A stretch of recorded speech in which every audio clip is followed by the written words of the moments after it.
should play me in a movie adaptation of my life anyway? I mean, egotist that I am, I'd happily play myself. That'd solve any casting issues, right?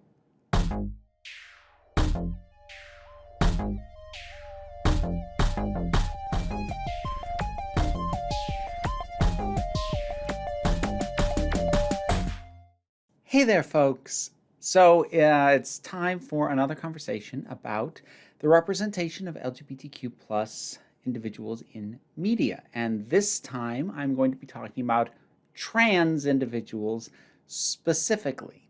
And more than that, I'm going to be stepping outside of what I usually do, because normally I tend to frame these conversations through points of reference that are kind of relevant to the standard topics of this channel. I'll talk about representation in comic books, in geek media, when representation finally shows up on things like Star Trek or the Marvel Cinematic Universe or what have you. I'll tend to latch onto those kinds of things. But this time, I don't want this to really be genre specific. This time, I want to talk about the patterns that exist in the films, and I'm mostly going to be talking about film, I'll explain why in a moment, that depict trans people as the lead character and the primary story being told. And I want to look at that specifically because what I'm going to be talking about is not as prevalent when we are talking about secondary characters and is not quite as much of an issue on TV, and that is just the framing and the decision of what is worth telling about a transgender person's story. So the reason I am largely avoiding television and am focusing on ones where the trans person can be said to be the primary character of the film is because I think it is very telling and has led to some of the issues in the discourse. The fact that there seems to be a fairly narrow prescription to the idea of what a trans story is. And that doesn't affect supporting characters nearly as much because while they may appear in anybody's story, it is not necessarily their story. And despite what some outrage merchants would say, the mere presence of a trans person doesn't suddenly make it a trans story. So there's that. And then in regards to television, I should make note of this more often than I do.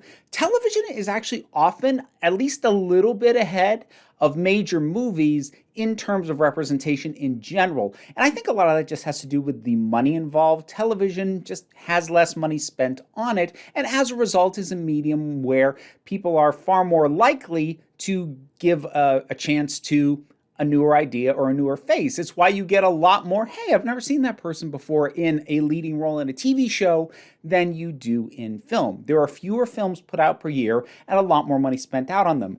The age of streaming, even before the age of streaming, the amount of content we need to fill channels and fill streaming services demands a lot of stuff get made and that they not spend too much money on most of it.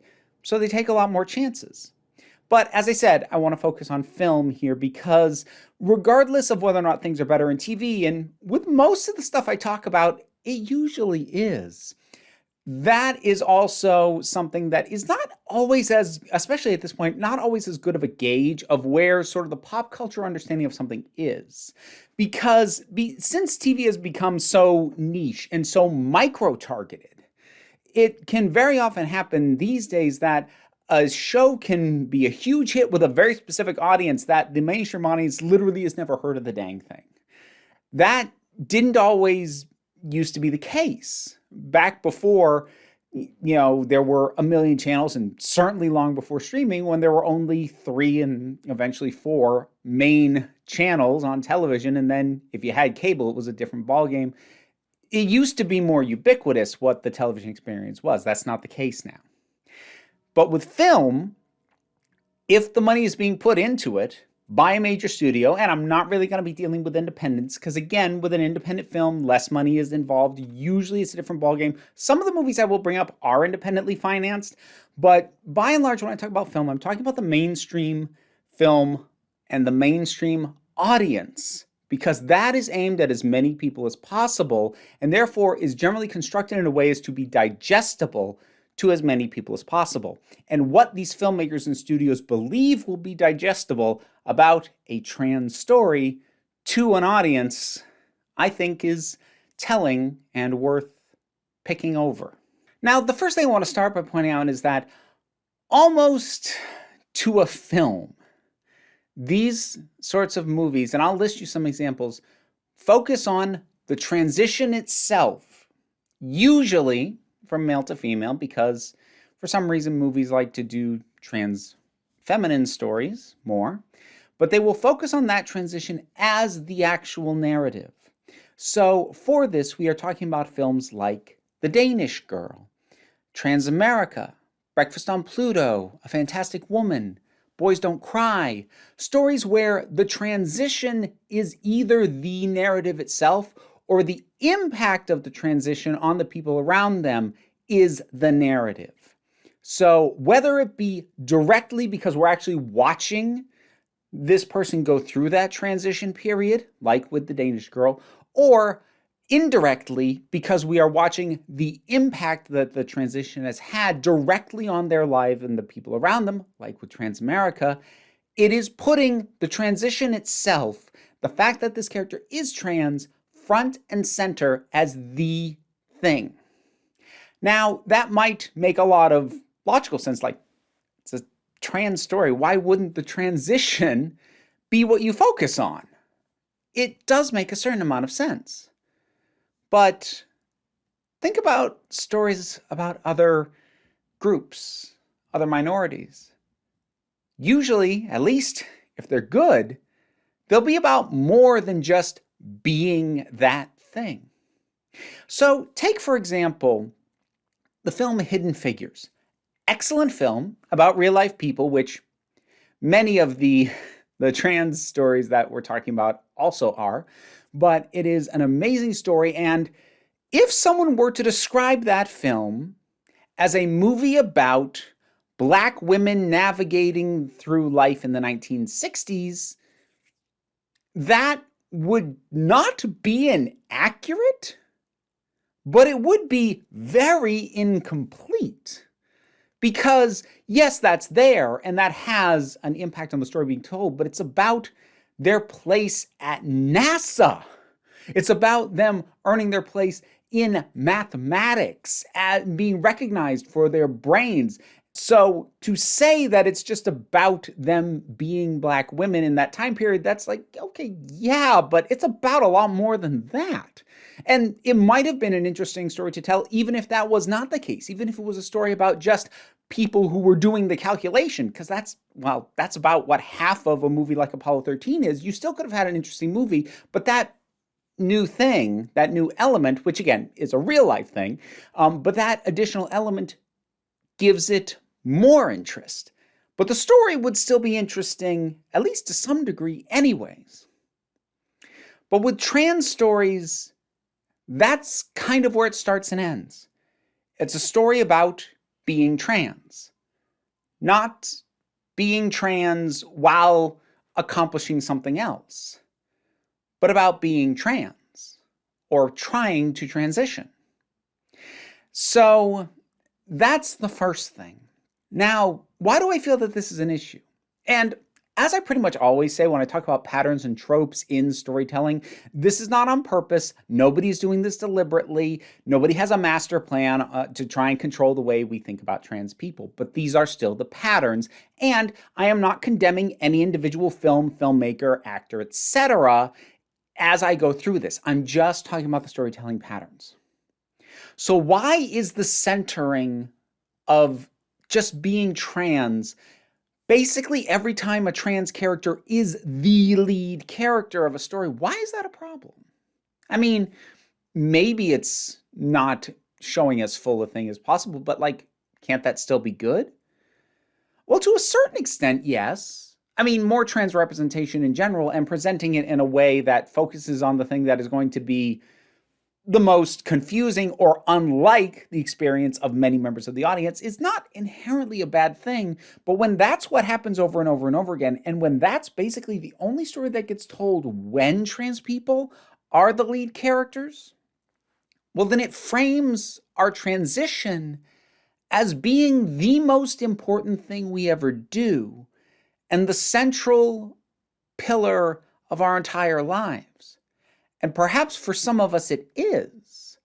But as someone who is a parent, who has published a novel, who has other writing ambitions, who tried to get into acting, I have a lot of things that are just as important to my life and to my development, to my being who I am, and things that I hope to accomplish as the fact that I'm trans. Now, the fact that I'm trans is one of the most immediately visible things, certainly, but it can really narrow the idea of what a trans person is. And I would not be surprised if that helps contribute to the sensibilities of people who push back and say, well, all you talk about is being trans. Everything in your life is about being trans. No, it's not. But a decent amount of the media that depicts us, especially putting us front and center where we are meant to be empathized with, it is framing us as though everything about our lives is being trans. And that, at this particular point in time especially, is not super helpful. And there's another problem. And this has to do with sort of a lot of these filmmakers and creators' understanding of what it means to be trans, because it's worth pointing out that none of the films I mentioned, and virtually none of these stories overall, are being made by trans creators.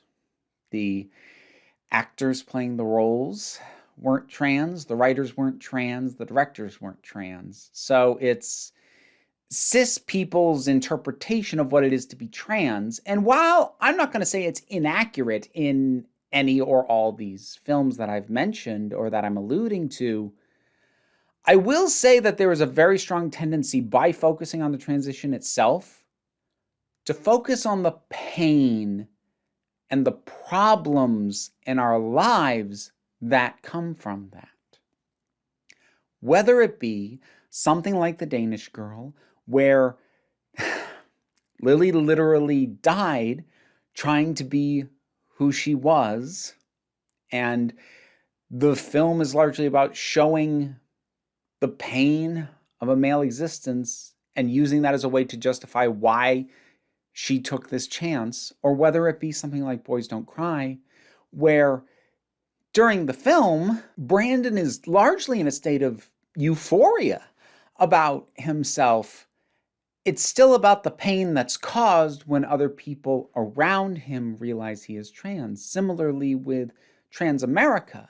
At the time that story starts, the lead character has already had her transition, but it's about the ripple effects and the pain caused by that.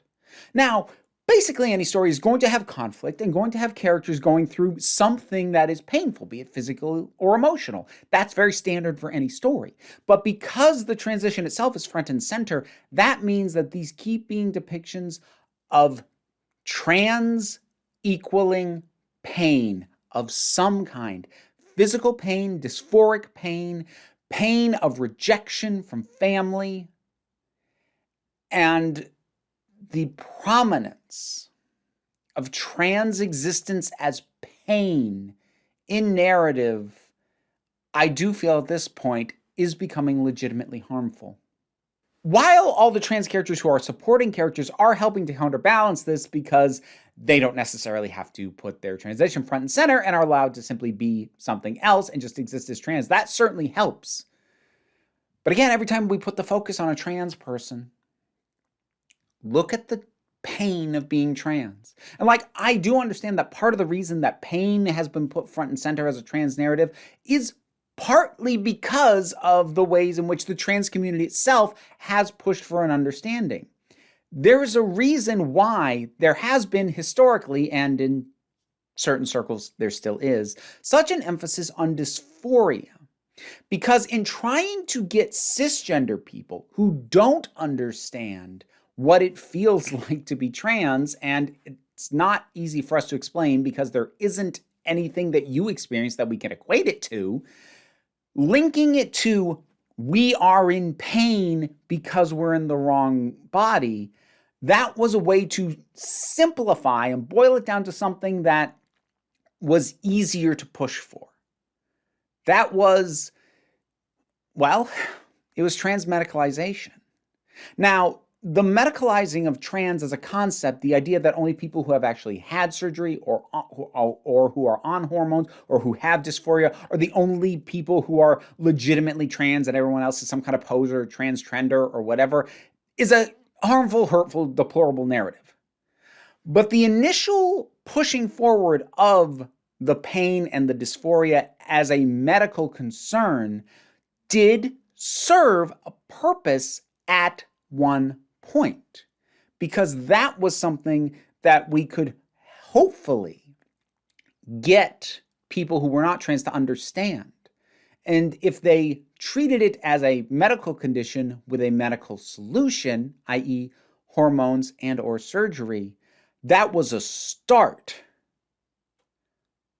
But that did, unfortunately, put the pain of being trans front and center, and did it for so long and so effectively that you see lots of people, when they start to question their own gender, they fear the pain that that life will bring.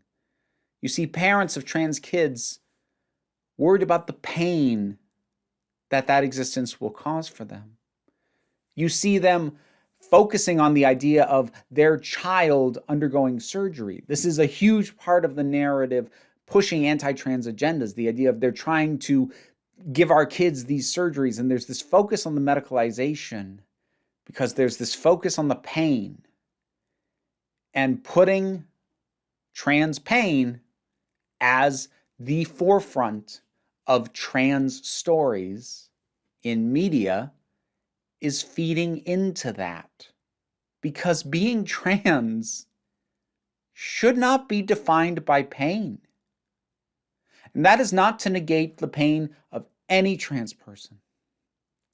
If you experience severe dysphoria, if it was only alleviated by hormones and or by surgery, that is valid. That's also not me. I can't pretend to fully understand what that's like.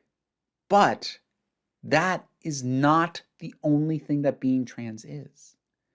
And I know it can be hard for some people who feel like they have gone through hell to live as themselves to hear people like me say, okay, but you don't have to go through that to be trans. I do understand that some of you did go through that. But those of us who didn't are still trans.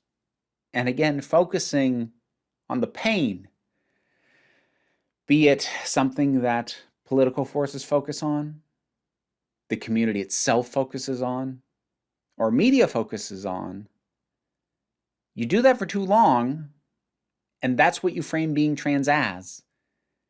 And that also is not helping. And then there's the offshoot of that. I saved this for the end because this is by far not the main point I wanted to dwell on, partially because I've talked to this to certain degrees before. But this is another element to it. And that is the casting of cisgender people in trans roles. As I said, I've talked about it before, repeatedly, but I feel like that's the most relevant video if you don't understand my basic premise. But making it as simple as I can. At this particular point in time, transgender people, actors in particular, have a hard time getting roles at all. They are virtually never cast as cis people, and yet cis people are frequently cast as trans people. So trans people can't even get cast as themselves, and they don't get cast as anything else. And there is also the issue that casting a cisgender person as a trans character, especially if the cisgender actor their gender matches the gender that the character transitioned out of instead of into. So in other words, when you have a man play a trans woman or a woman play a trans man, it contributes to the general public perception that trans people are really underneath whatever presentation they give, still the gender they were assigned at birth, and they're just pretending because that's what the actors are doing. It's not an intentional thing, but it is a persistent undercurrent that results from that casting. Here's why I bring it up again. Even though I don't want to dwell on any of the points I just made, check out the other video or other ones that I've made on the topic since. The reason I bring it up again is because at this point, the most common thing I see brought up, trying to argue for the validity of casting cisgender actors as transgender characters, at least that gets deployed in good faith. Because there's a ton of bad faith versions. The most common one being, man, they're actors. They can be whatever. You got to insist we only cast aliens as alien cases. Like, all that's bad faith. All of that is bad faith, and it's nonsense, and it is not actually engaging with any point that I ever make. It is a thought-terminating cliche. But in terms of good faith concerns, the one that I see at this point asks the following. Wouldn't it be dysphoric for a trans actor to play a pre-transition version of that character? Isn't it a bad thing to put an actor through that kind of pain? That's thing one. Thing two, would it be believable? Would we be able to pull off believing the trans person as the cisgender part of the story? First thing about both of these, it assumes that there has to be a cisgender part of the story. And I think that's an offshoot of the fact that this is the story that keeps being told as the trans story. I've literally had comments, be it here, on TikTok, wherever I talk about this, where people present concerns or questions that start from a base assumption that a trans story is going to deal with a pre-transition period for that person. They assume that going in, which, why wouldn't they assume that? That's the only kind of story that gets told. But let's actually address these two things. First one, the issue of dysphoria. And again, I do think while this can be deployed in bad faith, any valid argument can be deployed in bad faith. But I have seen it as a legitimate concern from people that they would not want a trans actor to be put through a painful situation of having to portray something that isn't their gender. A couple of things about that. First is, dysphoria is incredibly personal. How severe it is, what sets it off, will vary wildly from person to person. And while I do not doubt there would be some trans actors who would not be comfortable portraying the gender that they transitioned out of, I guarantee you that there's others who would be okay with it. Would it be the most comfortable thing in the world? No, not necessarily, but actors are frequently asked to do things that are uncomfortable. I don't mean dangerous. I'm not talking about hazardous on-set conditions, but not trying to big up my own horn toot my own horn, big up myself, mixing metaphors, as an actor. But I got to be in a play several years ago where I played a character who was deeply depressed and suicidal. And that was very uncomfortable. Like, it left me in a bad place for a little while playing that part.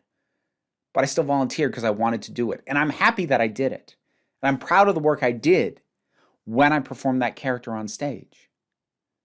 But it was still uncomfortable. Or if you want something more recent, just this year, in a fan audio adventure for Doctor Who, I did voice work as a cis male character. And I was fine to do that. So while, yes, there will undoubtedly be some trans people who would not be comfortable portraying the gender that they transitioned out of in their own real life, there will be others who are okay with that, or at least okay enough with it to be willing to take on the part. And to use that as a reason to just, well, we can't cast a trans person because of this, we have to cast a cis person. No, you don't. Maybe you have to look a little harder to find the trans person who will be good for the part and is comfortable with that. But look, don't use it as an excuse to not look. And again, this is actually an outcome and a consequence of centering pain as the central narrative of what it means to be trans. Even people who are trying to be allies are issuing concerns that would block trans people, trans performers, from opportunities because they are so worried about pain and dysphoria, because that has become our entire story. As for the other thing, that one's really easy. Anyone who says to me, well, how would the trans person portray, the cis part of their life? Well, two things about that. First is, being trans is not the same thing as having had a transsexual operation and actually having medical intervention to change your gender. I have not had surgery. I don't plan to have surgery, ever. I am on hormones, but you can be trans without being on hormones. Trans is who you are, not necessarily all the steps you have or plan to take to best express that. If you are able and happy to fully express your sense of gender without hormones, without surgery, you are just as trans as anybody else. So there's the first thing. And then the second thing is, well, what if they actually have had hormones or surgeries or whatever? How would you deal with that? Well, same way you deal with that in the other direction. Same way you get the cis actors to look trans. The magic of Hollywood makeup and prosthetics. There's these weirdly worded and overly thought over and overly complicated questions that are very straightforward. Well, what if the actor's not comfortable with this? Get a different actor. But won't all trans people be like, no? Well, how do we make them look cis? Makeup. Same way you make a cis person look trans. And like I said, this part of it was not really the point. However, I'd be lying if I didn't say that some comments that I've seen about this part of the topic isn't why I wanted to talk about this thing as a whole. Right now, the thing that I want to see more than anything, even more than seeing trans actors play trans characters and not see cis actors play it anymore, though I do want that, is to have trans creators being the ones telling these stories. I mentioned it in a short I did a week or two back. Right now, these stories are being told, being written by, being approved by in the studios, being directed by, and being acted in front of a screen by cisgender people. Our stories are not in our own hands. And funnily enough, more often than not, when you get trans creators, even when they are telling trans stories, it's usually about a lot more than just being trans. You can just look at the Wachowskis for a primary example of that. Because if you didn't realize The Matrix is a trans narrative, or heck, skip that, just go to Sense8, and not only is there a trans character in there with as much prominence as any of the other characters, it being an ensemble, but the very nature of what that story is functions in many ways as a trans allegory just on premise. They can make it about being trans without telling the standard trans story, which is something that cisgender creators can't seem to get past. And it's a story that's now been told. Even if you think it's a story that's been told well, I would argue it's a story that we don't need to keep telling. It's time to move on. It's time to show that being trans is more than just the transition, that we are not defined by this one aspect of who we are, and that this one aspect of who we are is not necessarily defined as being pain. Those are my thoughts on the state of trans narratives in film. What do you think about this? Whatever your thoughts are, drop something down in the comments and let's talk about it.